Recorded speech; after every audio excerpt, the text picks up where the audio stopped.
What's good, YouTube, Facebook, and everybody else? Thank you guys for tuning in. I am Jeff Lightsey Jr. here with the Black Boss channel, and I'm here today to talk about a documentary that is coming out by Netflix that covers the relationship between two of the greatest human beings to ever walk the face of the earth, and that is Muhammad Ali and Malcolm X. Netflix is putting out a documentary, and it posted a trailer recently, and this trailer does not have me excited at all about this documentary. Now, obviously, there's vintage clips and vintage video and vintage pictures and things like that that are to get you excited because, like I said, these are two of the greatest human beings to ever walk the face of the planet. And the way they were brought together was by one of the most powerful forces ever in the world, and that is the Nation of Islam.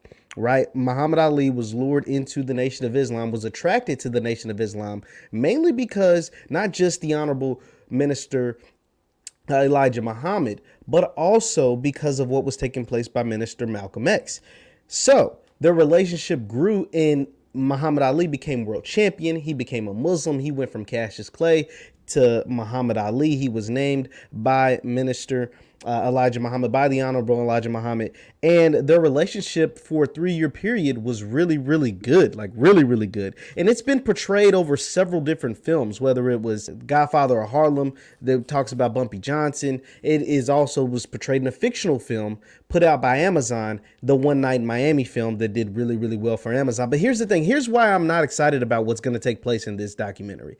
And it's because you have two, like I said, I've said this once, I've said it 1,000 times, two of the greatest men to ever walk the planet, two of the greatest human beings to ever walk the planet that were brought together by one thing. They were brought together because of their involvement in the Nation of Islam.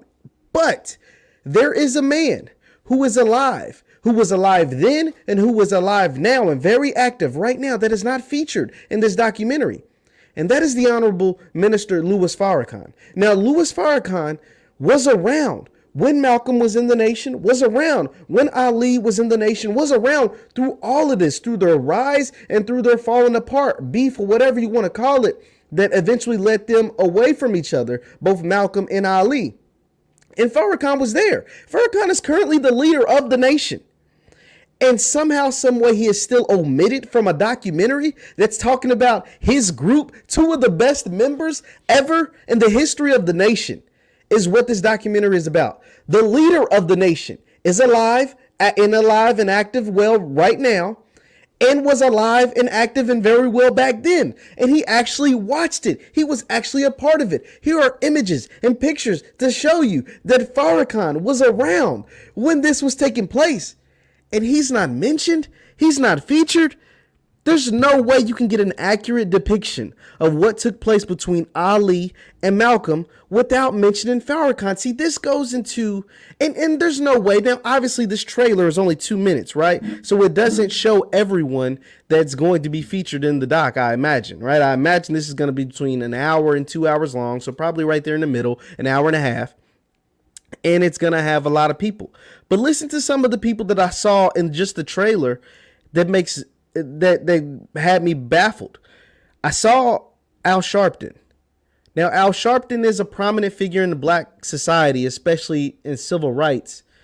And a lot of people love Al Sharpton, but there's no reason why Al Sharpton should be featured in this film. I mean, if I'm just being honest. I also saw Cornel West, the great Cornel West. Cornel West is someone, once again, who has fought for civil rights, who was a very prolific and very, well respected in the black community. He is someone who is an elder, who is an OG, who is someone who a lot of us look up to, and he's a great man.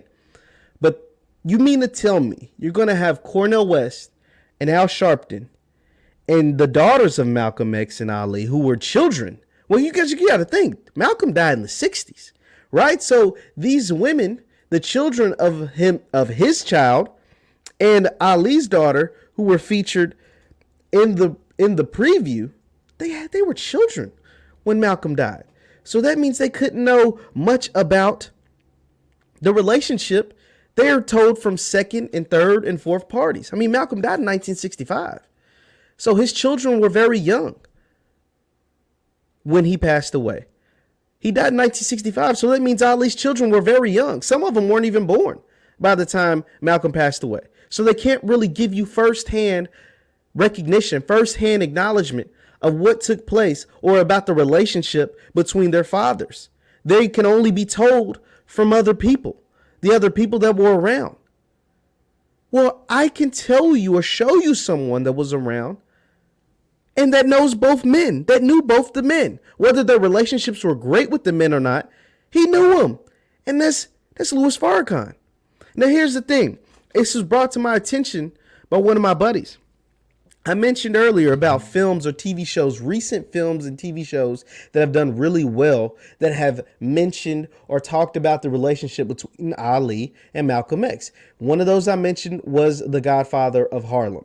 In the TV show The Godfather of Harlem, it never shows the disconnect between Malcolm and Ali. It shows, Malcolm introducing Ali, talking to each other, being really cordial, and it kind of leaves it as that. It just talks about, Ali's relationship with Bumpy Johnson, fictional, of course, and Ali's relationship with Malcolm to a certain extent, then it leaves it alone.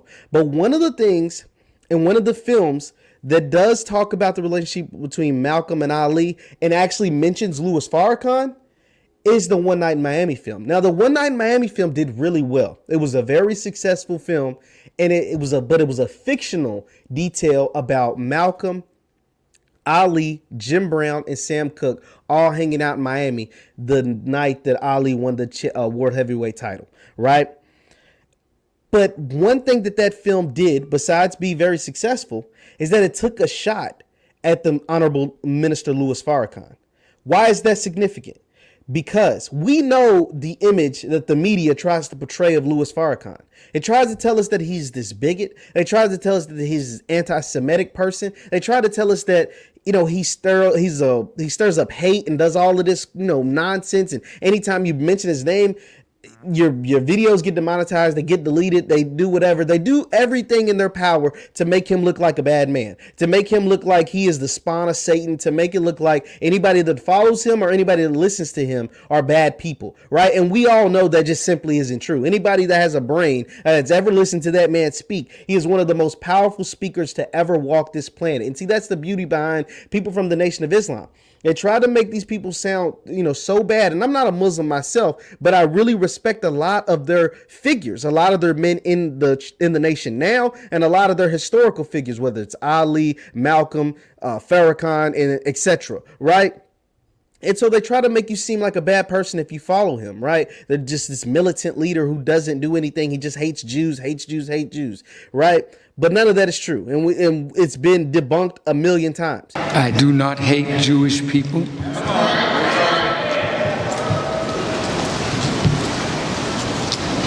Not one that is with me has ever committed a crime against the Jewish people, black people, white people, no matter what your color is. That's right. As long as you don't attack us, we don't bother you. But in the One Night in Miami, one thing that they did, they took a shot at Farrakhan, and they made it seem like Malcolm tried to get Farrakhan to follow him when Malcolm decided to leave the nation, and Farrakhan turned him down. So that was a subtle jab at Farrakhan. And so if you look at the trailer for this movie, the fact that they omit the Honorable Minister Louis Farrakhan, it's just their way, Netflix's way of doing what Amazon did. See, think about this. The One Night in Miami movie was put out by Amazon. And so Hollywood is a copycat league, right? Like just how sports are. Sports are a copycat league where it's the NBA, NFL. If one thing works for you, I believe it can work for me. And so being black is cool right now. Like talking about black historic figures, talking black, acting black, supporting black owned businesses. That's like a trend. That's a fad. That's really, really cool and really, really in style right now. Right? Just like TikTok and Snapchat, they're all in style. Being black is in style right now. So Netflix saw what took place with Amazon and saw the success that they had in that fictional story and saw the success they had in taking a shot at the Minister Louis Farrakhan and doing all that. And so they want to create their version. And so their version, instead of taking a shot at him, we're just going to omit him, even though he would have the best context to all of this, right? Just imagine, just think about this. I'm going to put it in sports terms because I'm a sports guy and I love sports, right? Imagine somebody doing a documentary on Michael Jordan and the Bulls. We just all saw The Last Dance. It's like the most popular documentary ever, right? The Last Dance. And they're talking about Michael Jordan. They're talking about the Bulls. And they're talking about what all took place during that time and everything. And you don't talk to Phil Jackson. You don't talk to Scottie Pippen. You got, okay, it's centered around Scottie Pippen and Michael Jordan. But you don't talk to Phil Jackson? Phil Jackson was there. He was a part of the team. He was the head coach. He was there. He ran the team. He was a part of the organization. He's one of the only people that are still alive that was there 60 years ago. And you don't talk to him? You leave him out? You just omit him? Why? Because you don't like him? Do you think you're going to get a clear, concise version of what really took place without talking to him? Talking to people who could only hear about these stories, who could only know about these men from third and fourth and fifth parties, from secondhand stories? And think about this. And another thing, this movie, this documentary is based off a book called Blood Brothers. The documentary is called Blood Brothers, and it's based off a book the same title called Blood Brothers, written by Randy Roberts and Johnny Smith. Well, take a look at Randy Roberts and Johnny Smith. No offense to them, but these are two white men. Two white men that have no connections, nothing to the nation. Two white men played on Netflix, which is a white man's platform. So we mean all of these white people get to tell us the story about the relationship between Malcolm and Ali. And we think we're not going to get a whitewashed version of what actually took place. We think we're going to get the full, real story. Like, yeah, there's interviews. There's the daughters that get interviewed. There's Ali that gets interviewed. There's Ali's brother that gets interviewed. Ali's daughter gets interviewed. Cornel West, Al Sharpton, Malcolm's daughter. But then there's like these journalists, right? Or these historians and stuff. And we think they're historians. So they can only tell us what they've learned from secondhand people and thirdhand people. But there was a man that was actually there that could actually tell us what he saw from what he heard from the two brothers, what he saw with his own eyes.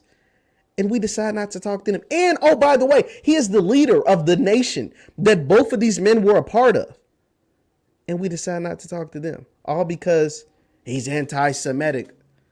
He's the big bad wolf that is Minister Louis Farrakhan. Nah, man. So if you ask me if I'm excited about this documentary, I'm going to watch it because I love anything that has to do with Malcolm X. Love anything that has to do with Ali. Me and Ali are from the same city, the Louisville, Kentucky. So, you know, I'm one of his biggest fans. I have posters of both of these guys in my workspace. These are legends. These are icons. So, yes, I'm going to tune in. But to think that I'm going to believe everything that comes out of that, it just simply isn't true. It just simply isn't true. Because you remember the last time that Netflix put out something that had to deal with Malcolm X? It was the Who Killed Malcolm X. It all signs pointed that a member of the nation killed Malcolm. Well, that was recently debunked. It came out that the nation had nothing to do with the killing of Malcolm X. That the FBI actually had all the doings of the killing of Malcolm X. So that was the last thing that Netflix put out that had to deal with Malcolm. So you mean to tell me there isn't going to be a lot of things in this new documentary that can't be debunked? I think so.